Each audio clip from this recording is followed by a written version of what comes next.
Hey, welcome back into Tony Talking Trash About Music. Tonight, paying tribute to the great, the one, the only, the thank God still with us living, Joni Mitchell. Nee Roberta Joan Mitchell. Roberta Joan Anderson, actually, born in Canada, born in Alberta, Canada, and, played around the circuit.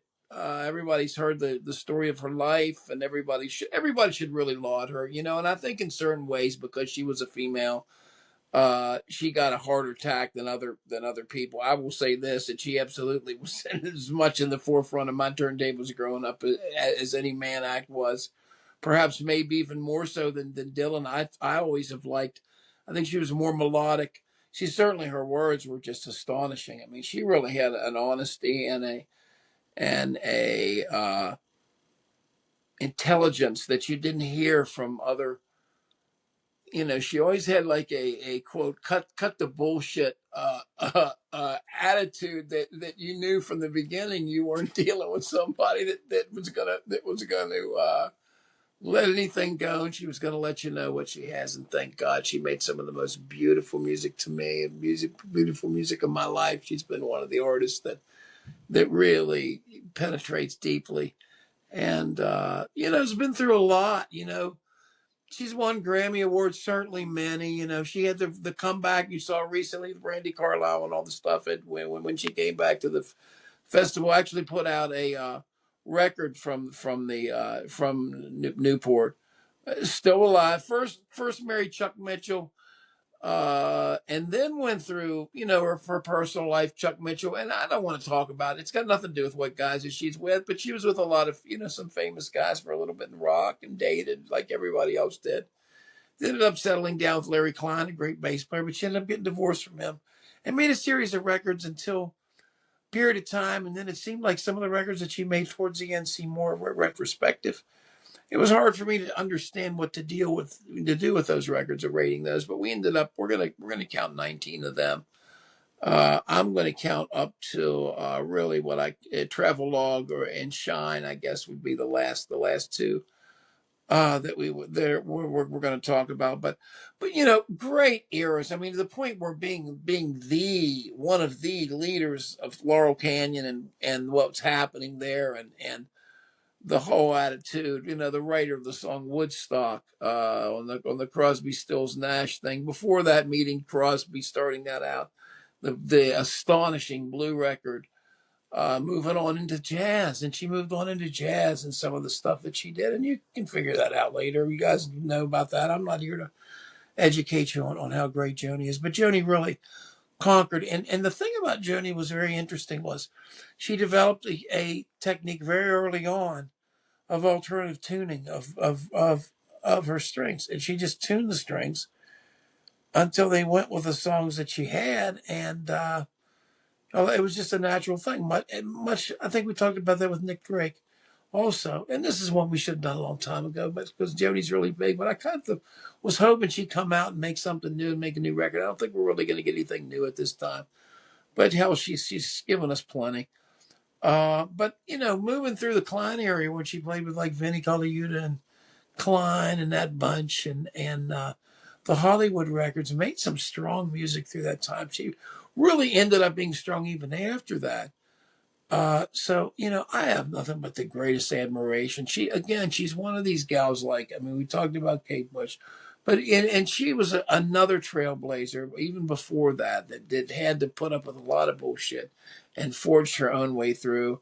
I don't know if you've ever seen that videotape of her show with Dylan and Gordon Lightfoot and that bunch up in Canada, but I mean, she pretty much laid waste to that room when she played her song. His songs, it was astonishing. I mean, and you figure she's going up at that time, Hijira, with some of the. She played Coyote, I think, from there, and she's playing that. When Dylan's playing stuff from Blood on the Tracks and stuff. But I mean, she's playing. Lightfoot was. All these guys are like at the top of their thing. What a place to be, man! To think they used to just take your guitars like that. I never really felt like there's any instrument to me that would be. I mean, some songs are piano based, some songs are guitar based. And it's kind of hard to capture it all unless you get it. But anyway, Yeah, first married to Chuck Mitchell, went along with that for a while. Ended up away from that. She was educated here at the beginning, had a child situation with that, but and that influenced her life immediately and profoundly. Then songs for a Seagull first record, through Ladies of the Canyon Blue, on into For the Roses, Court and Spark, the movement towards, with John Gurin, drummer, movement towards jazz, which really culminated with the meeting of Jaco Pastorius with Hitchhiker and some fabulous music. Then Don Juan's Reckless Daughter and Mingus, and wait till you see that album cover. She's in blackface on it. They changed it later on. It's funny. I think she finally realized with it, but she had like a pimp outfit in that. And all got changed later. Now you go on Spotify, whatever, you can't find it anymore. Anyway, Wild Things Run Fast, Dog Eat Dog. Those were kind of straight up studio records. And you got some stuff, Turbulent and Go Taming the Tiger. And I like some of the songs from the end of the run, but you get into some travel. You get into the Travelogue, Both Sides Now Shine, and those are a little bit different records, to me. And I think we need to get to those. And so I'm going to now start off. I have 19 albums that I'm talking about. So I'm not talking about live records. I'm not talking about the Great Miles of Isles or any of the ones of the, or Shadows and Light, the one with Jaco and Pat Metheny on it. No, that's a great stuff. If you haven't seen that, check that out. It's one of the highlights of her deal. And so one thing is so great about Joni, she's such a great musician and always was. And it really seems to have come from nothing. I don't think it's, you study her past. Did she have any great schooling or anything to learn that or anything? No, she learned it kind of on her own. And with the alternative tunings and stuff, you have to be a genius to kind of think about that. But interesting enough, and we'll talk about this. I'm not going to talk about this anymore. But towards the very end of her performing career, they're about Taming the Tiger, about time like that. Roland or whatever it is, found a device where she wouldn't have to use all the different type of tuned guitars anymore. So she could just play on the guitar and she could press the song and they would change, and it would change the sound of the stuff coming out of her to the right tone, to the alternate tuning. So she wouldn't have to retune. She just hit the next song like a program, kind of like a modeling thing. Pretty interesting, huh? I didn't know you could do that. I've never been that into that, but that would be kind of cool to just see what, it'd be nice to get with one of those and play with that. I'm going to start out now here. 19 records. Let's start out here with, to me, one of the more baffling here record. It was, this is originally produced by Larry Klein, and it's a back catalog re-recording. It's called Travelogue. It's from 2002. Recorded Ocean Way. Beautiful recording. And it's just I never really understood it. A lot of people think it's like, I've heard some great reviews of it, and she's a recontextualizer. I've heard her do that. You've heard her do like Both Sides Now, different songs, many, many different ways. And to me, I just, I like the songs, and that the songs seem to pick from different places. But truthfully, I don't ever reach for it. I don't reach for it much. I think the songs that were picked are certainly great. Be Cool, Sex Kills, Refugee of the Road, some interesting ones, Chinese Cafe. She picked some new stuff too, You Dream, Flat Tires. So there's a lot of stuff really from almost there, but you kind of wonder, why you would redo these things. And I don't really understand that. And it's I don't know, it's a different interpretation, You can say what you want to about smoking or something, but I really think like on a record like this, you can hear the difference. And so that's where I'm at with this. I've got that at number 19. And I'd probably give it 2 stars just because I don't really understand the reason for it. I think Larry liked to do it. I think there's this recontextualizing thing that I don't really like. And so I look at this, it's a concept album here. At number 18, Both Sides Now from 2000. This is another Larry Klein one. And it's a vocal jazz album. It's an instrumental arrangement, the progress of this. But again, you got different things happening. You've got A Case of You included, and you've got Both Sides Now included.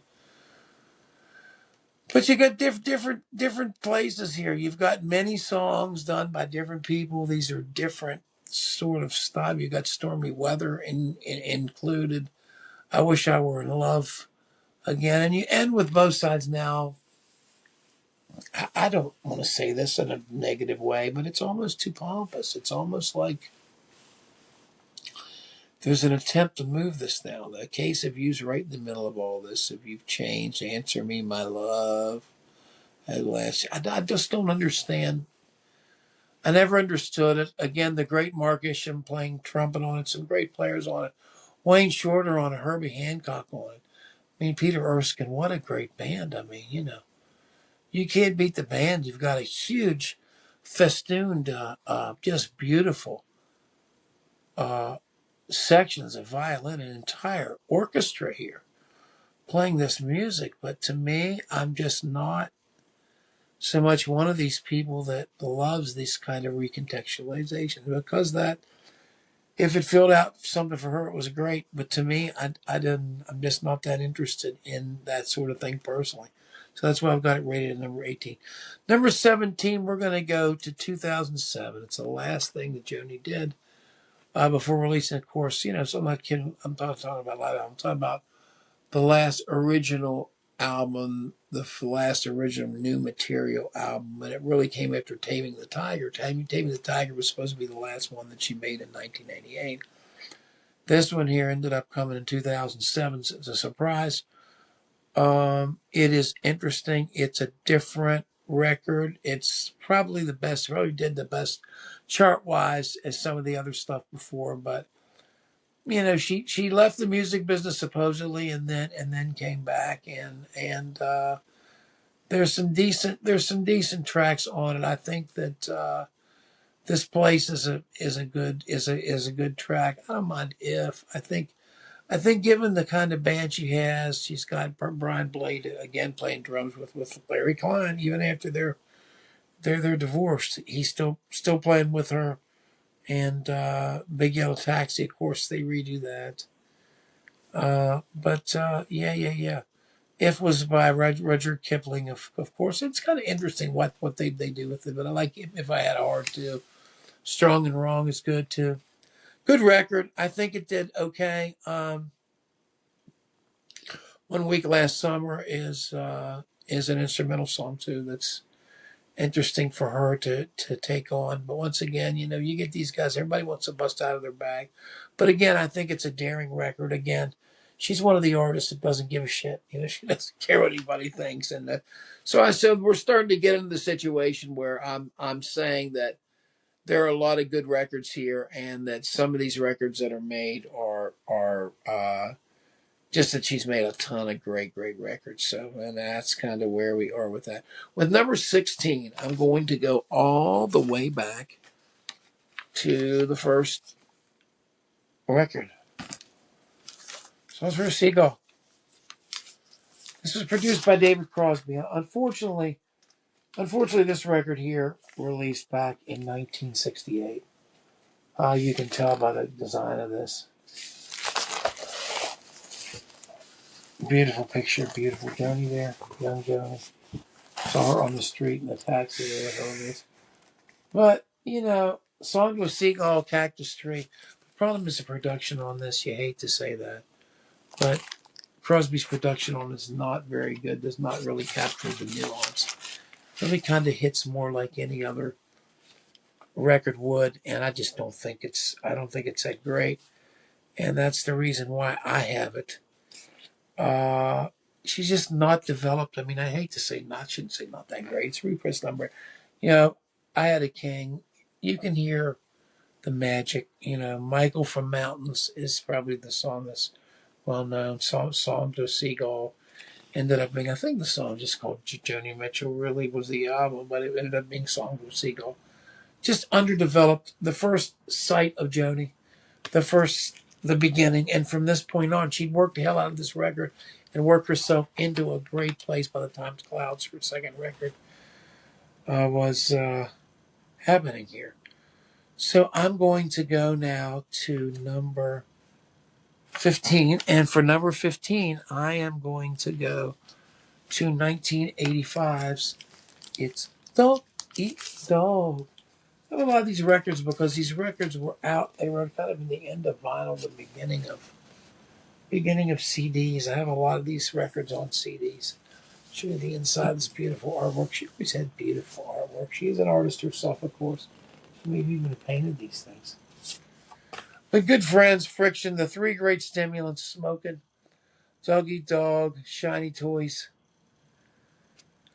I just don't think it has as many memorable songs as the other one. I think in this record, in her run of records, which I think are pretty solid through the night, they're going to pop up here soon because she made so many great, great records in her life.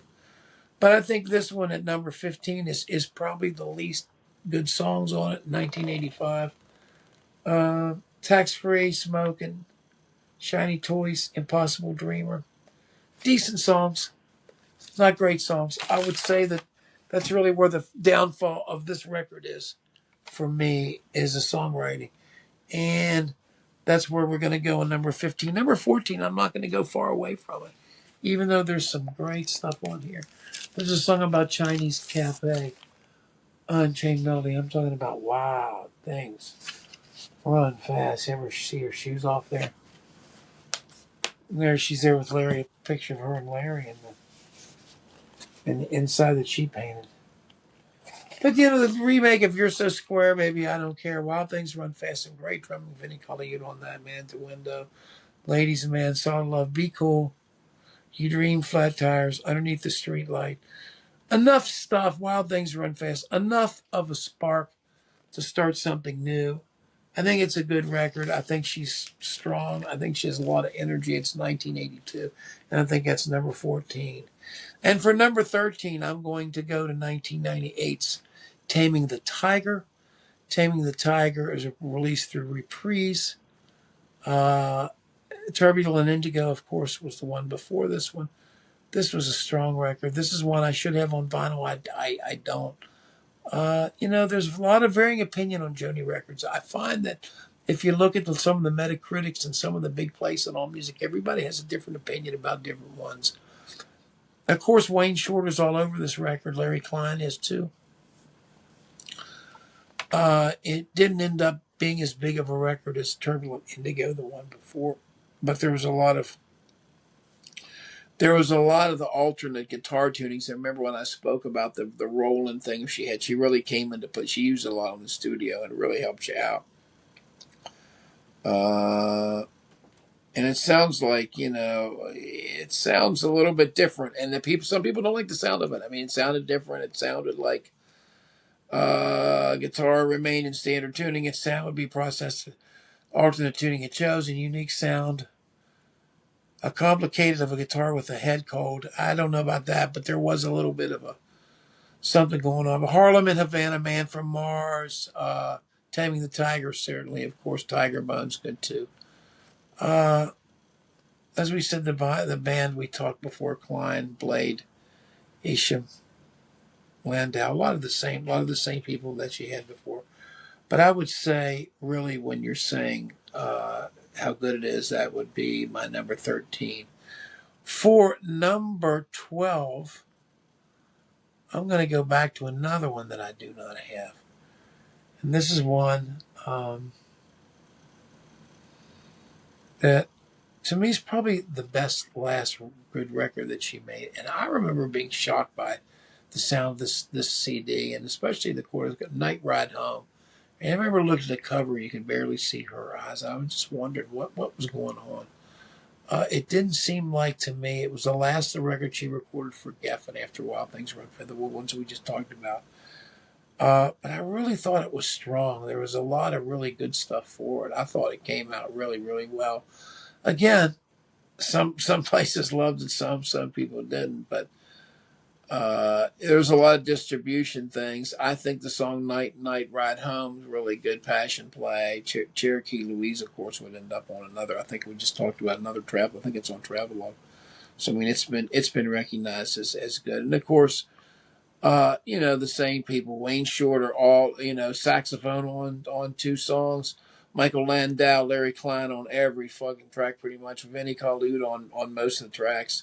Alex Acuna on most of those too. So I mean, you've got a really strong rhythm section here, and I think it's really and in my opinion, an underrated record, and that's number 12. It's hard for me to say that, but that's kind of, that I'm saying that about number 12.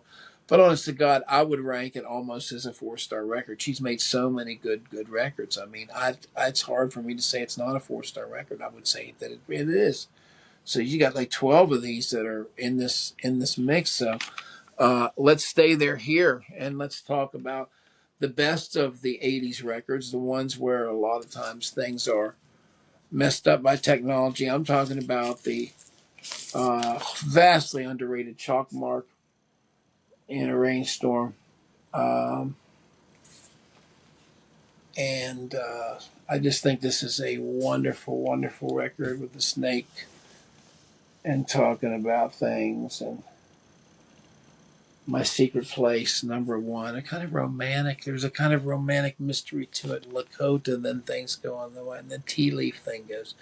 The funny thing on it, a lot of people laugh at it and think it's a terrible song, but the song of Billy Idol on it, Dancing Clown at the end of the first song, I like it. I think it's kind of funny. It's just a funny, funny song you would never imagine. And I think Tom Petty comes into it. It's really kind of crazy. I mean, there's no excuse for me liking it, but I just think it's so over the top, and I think that's probably what she thought too.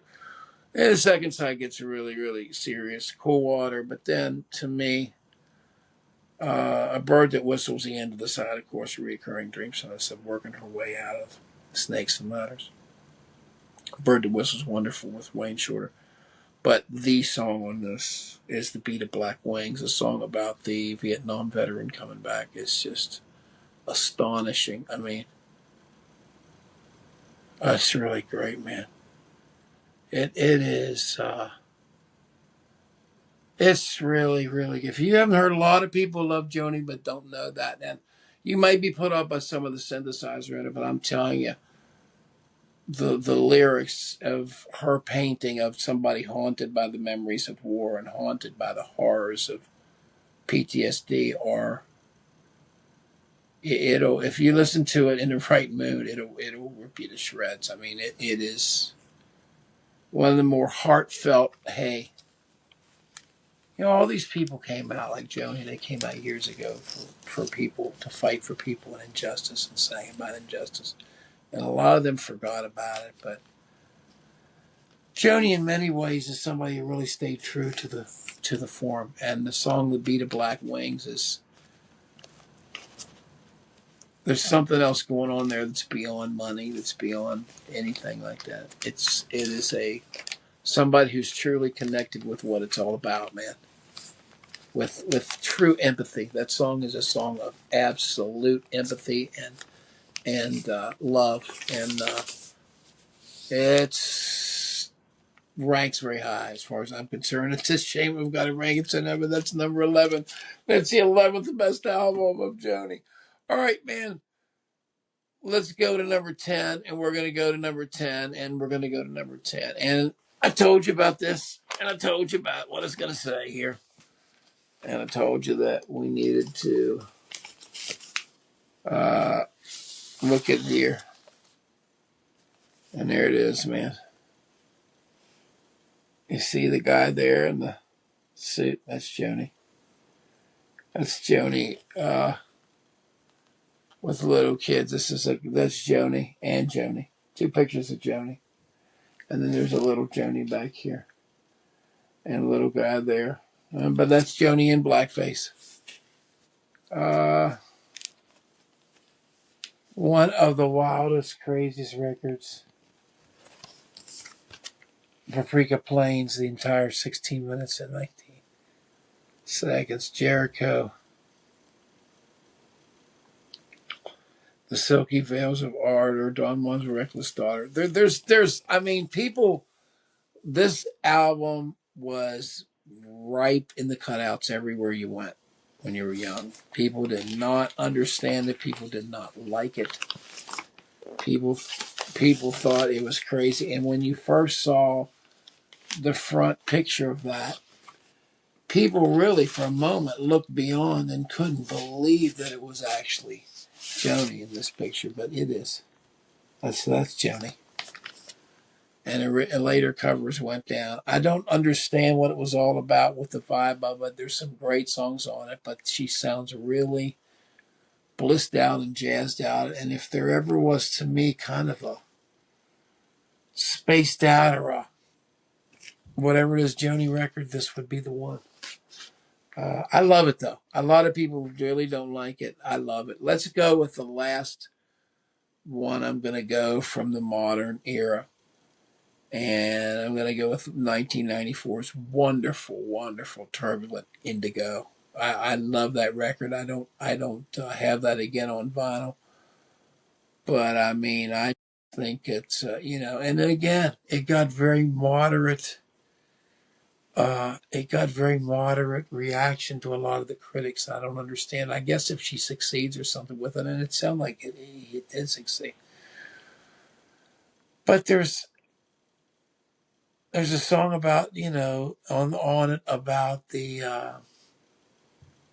mistreatment of Daryl Hannah by Jackson Browne. Did you know that? Neil Young's new poem. There's a song on it about that. There's some stuff with Irish women, called the Magdalena Laundries. That's good. I think she's getting a little bold and sticking her hand into things, and Sex Kills, and so it's different. He got the. The title track's fantastic too. But you go the Sire of Sorrow's good. And you've had an English to David Crosby. Actually, it's a David Crosby combination after all these years. Did David back out of his deal? But yeah, good record. I think really strong record. I think one of her strongest records in a long period. You've got the same deal again. If you got Wayne on even more on. This is the one I was thinking of when I said the other one. This is the one I was thinking of. He's on half this record. He's on 1, 4, 7, 9. Tends to own most of the record. You got Jim Keltner on this on the places. But a lot of synthesized stuff too. It's surprising. Carlos Vega, Jim Keltner. So you don't have drums on, but 4 songs. So there's a lot of floatingness stuff in it and a lot of feel from it. But synthesizer stuff, and Joni playing lots of stuff, and Larry playing lots of stuff too. So, but anyway, that is my number 9. Let's go to number 8. Number 8 here is, to me, probably the last foray she went here. And there are some people here who were turned off by this. This is a tribute to Charles Mingus, appropriately. God must be a bookie. Well, Goodbye Pork Pie Hat is on here. Sweet Sucker Dance, Coin in the Pocket, Funeral Rap, a wolf that lives in Lindsay. Different record. He took a liking to her Paprika Plains, which was on the Don Juan the Reckless. And it's kind of got them together. And so this record came out, and it ended up being one of the first ones on Asylum Records instead of the old record that she put out on Reprise, where she was on Reprise prior to that. But nevertheless, I guess that's David Geffen's involvement at the time.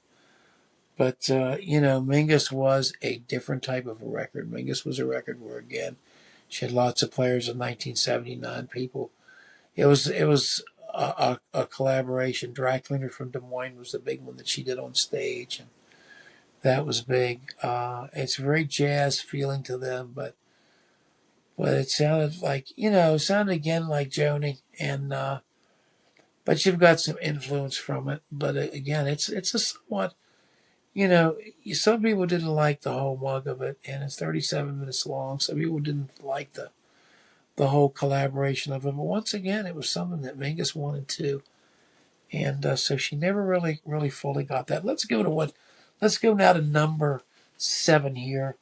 And 1969's outstanding and really worked up to. She really worked hard for this. Beautiful picture, self-portrait on the cover. Clouds. Both sides now. Chelsea Morning.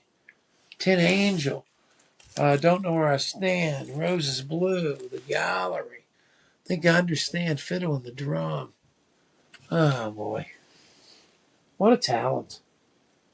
I mean, you think about it, this age and doing this, and there's a lot of stuff she went through. Look at the original. I think this is my mother-in-law's copy, and I got it, buddy. It's mine, but it's an original. But yeah, it's one of her great records.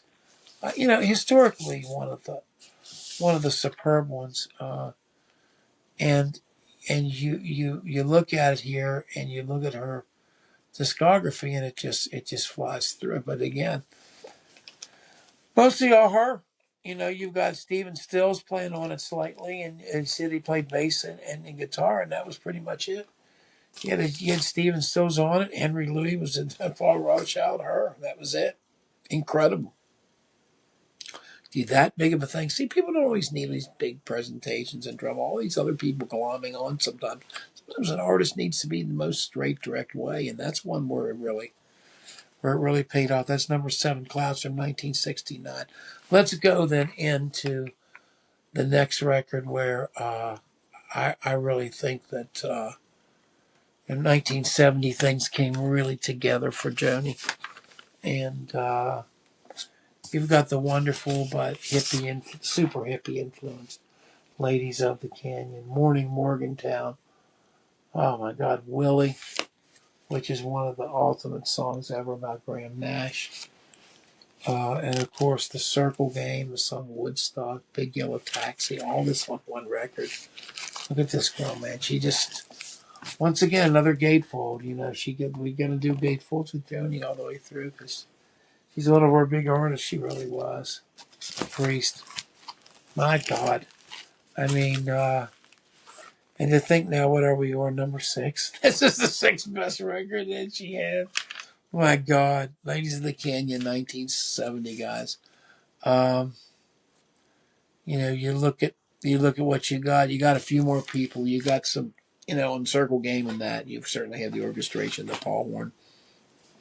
What's he on? Clarinet and fruit, Jim Horn, but both the horns there. CSN was the chorus on Circle Game. I didn't realize that. Yeah, that's so good, man. Wow. We'll find out when you get to my song list, but that's number 6 of all time, and that is the breathtaking Ladies of the Canyon. You guys tired yet? We're 32 minutes. We only got 5 more to go, so let's go, go, go, go. Number 5, guys. Let me get repositioned in my chair here. I know I'm a little low. I'm sorry. I'm sinking low here, guys. Number 5 comes to me one of the most beautiful, pristine sounding records, which sounds actually like the swimming pool that she has in her. Let me put this in her promotional stuff and in the book for this. I'm talking about the hissings of summer lawn. Oh my God! There's swimming pool, Jenny. Swimming pool. There she is. And a big lawn. In France, They Kiss on Main Street is just the version, especially on Shadows and Light, the one that they played on. If you ever see the video, look on YouTube. It's astonishing with Pat Metheny and soloing, and it's just unbelievable. Edith and the Kingpin, Hissing of Summer Lawns, Shadows and Light, Harry's House. I mean, God, man, Jungle Line. This is a terrific record, folks. This is really a highly underrated record. I know one thing. I know this is one that's ranked very highly. I've heard Prince talk about this record a lot. And you can hear it in some of his music. You hear some of his big Sign of the Times and some of the ones of WildFlow. You can hear some of the harmonic spirit of some of this stuff. It's really kind of blossomed. It's a little bit after the fact of, it's in 1975, so she's right on the verge of blasting full on with jazz. And that which she would do shortly, that's 1975. That's the Hissing of Summer Lawns. For number 4, I am going to go to the remarkable yet underrated Another record for Asylum. The fantastic For the Roses. And the songs to this, You Turn Me On, I'm a Radio. Let the Wind Carry Me, For the Roses, Banquet, Byra Girl. There aren't as many songs to me that are ones that you're going to say, okay, this is the greatest song individually. But as far as holding together the concept of record, this is one of the first times ever that I think it does it. I think what helps it is the fact you've got you've got a lot of woodwinds on this and reeds. Bass William Felder, Russ Kunkel working for her the first time. So you've kind of got these strings in here, and Graham Nash is on it. So she's with Graham during this period of time. So, and Henry Louis was working with her. I just think this to me is a moment in time. A lot of people don't rank this high. A lot of people rank this lower because it doesn't have the big singles and the big things that are know of. This is a killer one. Just let it play on in your car, much like one of the ones I'm going to talk after here with Blue. We're going to talk about this is right there with it, man. This is a fantastic listen and a fantastic one for your car. It's a fantastic car record. Number 4 is classic 1972 For the Roses. Now I'm going to go to. I talked about Joni up in the cabin in Canada playing for Bob Dylan and Gordon Lightfoot. Well, here it is, man.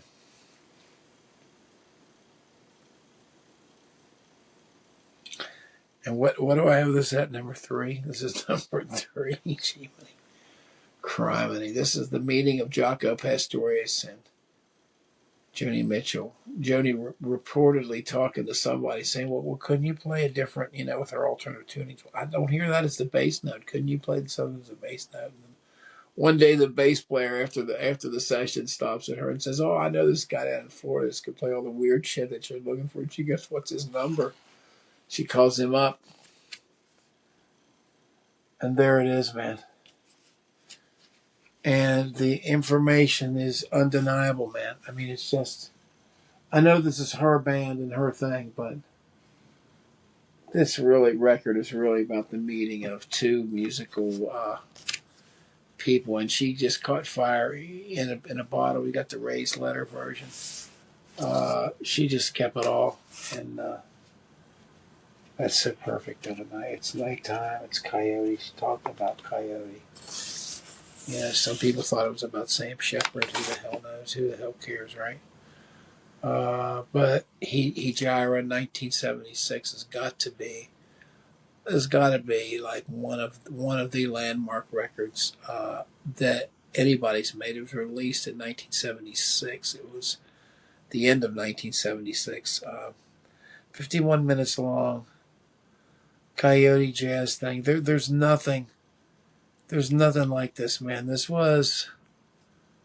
I think that this was an undeniable situation that she could move forward, and it's a shame. If you look at the critic stuff and where it was, it put it down. I'm just telling you what they didn't understand this record. They didn't understand what was going on. Before he sings the blues, Hejira. Black Crow, Larry Carlton, Jaco Pastorius on pretty much most of the record. You've got Max Bennett on some of the other songs and John Gurin. But just a power-packed record, and she's on some other planet. And you can look in those eyes. And at this time of this cover, folks, there's the greatest artist in the world right there. There's the greatest artist in the world at the time of this. There's nobody making finer art than what was happening here. There's nobody, man. She's at the peak of her powers and leading a band of great people on the road. And so let's get to the two albums that best this, can we? You know what they are. You know what number 2 is. No, you might not know what number 2 is, but I'm going to go with 1971's Blue. This is my copy of Blue. This is an original copy of Blue. Ain't nobody can get anywhere close to this. You better stay away. No, I didn't actually left my other version of Ford Spark back here. But my God, I mean, what are you talking about? Carrie. You're talking about All I Want. You're talking about River. The last time I saw Richard, A Case of You. I mean, this is the blueprint for every confessional record ever made. This is when you look at confessional singer, songwriter, art, depth of feeling, depth of art, depth of expression, male, female, I don't give a shit. This is what you're going to find, man. There's nobody who hits the target and splatters the ink all over the place like this one. Like this gal does. She gets right in the center of it. And they'll be talking about this album 100 years, 200 years from now. This will survive. This is one of the great records of all time. And in fact, probably even more. And I love number one. I do. I love the number one record.